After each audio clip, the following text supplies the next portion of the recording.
Presentamos Suceso Informativo.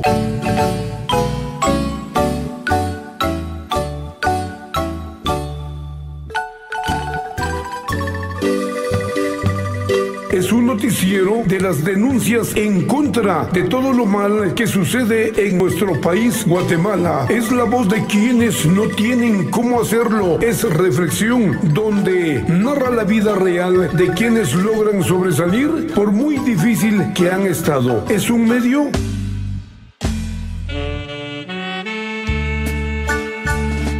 que ha rescatado de la muerte de quienes se han querido quitar la vida por una decepción, ya que Suceso Informativo también habla de amor, porque nos debemos primero a Dios y luego a los oyentes. He aquí Suceso Informativo desde 1979. Al finalizar nuestro tema, si usted quiere comentar, será un gusto escucharle. Suceso Informativo bajo la dirección de Leopoldo Hernández.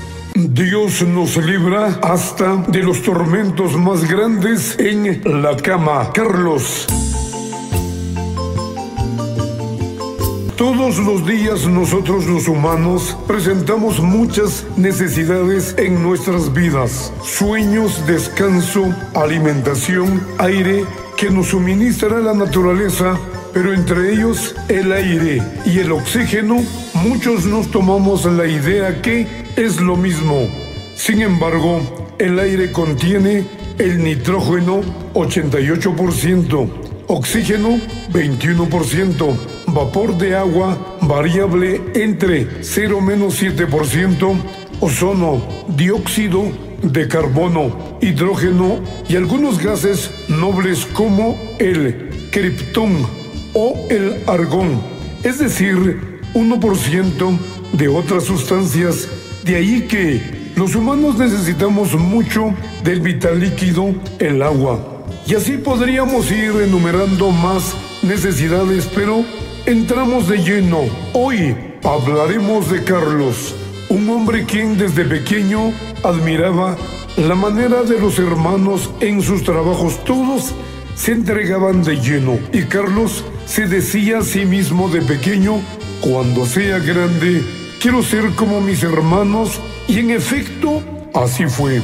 Y ahora él ya trabaja y feliz con la esposa y 3 hijos. Los años pasaron y de repente en uno de tantos días se sentía agotado y con temperatura alta y no le ponía atención. Tomaba pastillas como todos lo hemos hecho. Cualquier dolor siempre vamos a la farmacia y tomamos algo que alivie y así la pasamos. Sin embargo, Carlos en unas semanas de trabajo se seguía poniendo mal.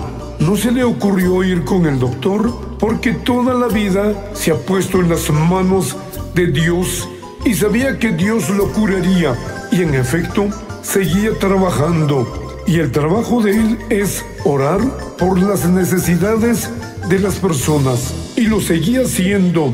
Y él mismo se decía: Señor, yo trabajando por tus hijos, pero yo me siento mal, exclamaba Carlos. Pero la enfermedad se apoderó de él. Carlos, y en una tarde al llegar a su casa, después de almorzar, fue a la cama a descansar. Y a la hora de haber descansado, se quiso levantar y ya no pudo. Todo el cuerpo adolorido y una fiebre fuerte, y no se podía mover porque fuerzas ya no tenía.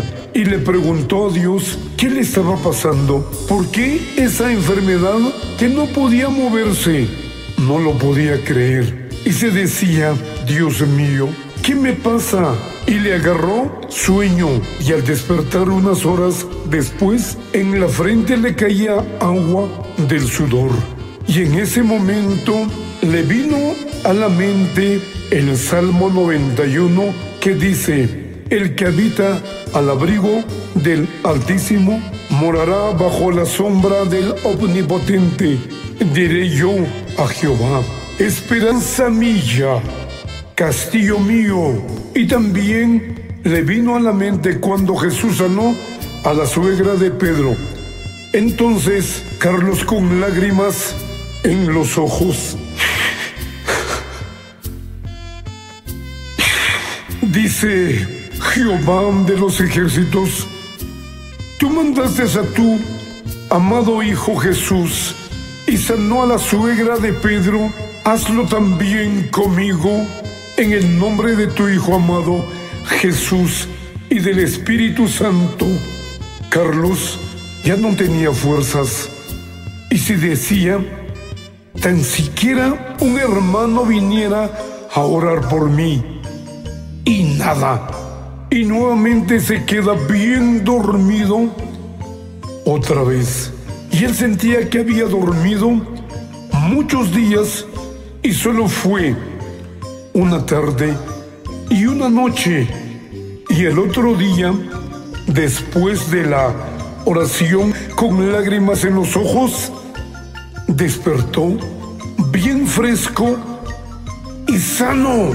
Es aquí en donde Dios muestra su poder, Él mismo, de ayer y de hoy. Mejor que cualquier médico, mejor que cualquier medicina. Y allí está la respuesta. No confiemos en el hombre, solamente en Dios. Y hoy, Carlos, gran hombre en el trabajo de Dios y dando su testimonio, porque la vida es así. Si usted no manifiesta las obras de Dios a través de sus labios, las piedras hablarán por usted, lo dice la Biblia. Escribe Leopoldo Hernández.